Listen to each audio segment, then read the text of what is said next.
Shot ball, and that has found its way to the fence. The top edge.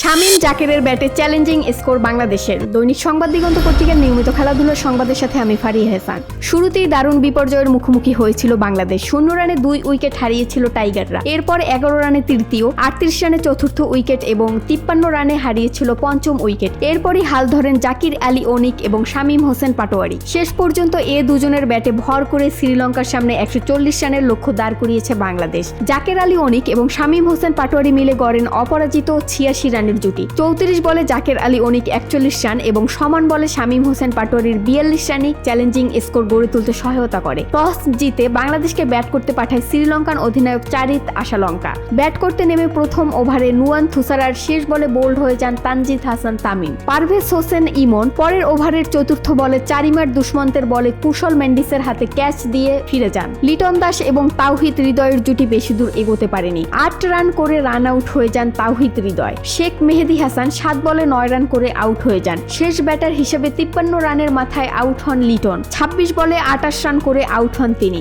এরপরই জুটি বাঁধেন জাকির আলী অনিক এবং শামীম হোসেন পাটোয়ারি। তাদের জুটি শেষ পর্যন্ত অপরাজিত থেকে বাংলাদেশকে সম্মানজনক স্কোর এনে দেয়। অনিন্দো হাসারাঙ্গা 25 রানে 2টি এবং নুয়ান থুসারা এবং দাসুন সানাকা 1টি করে উইকেট নেন।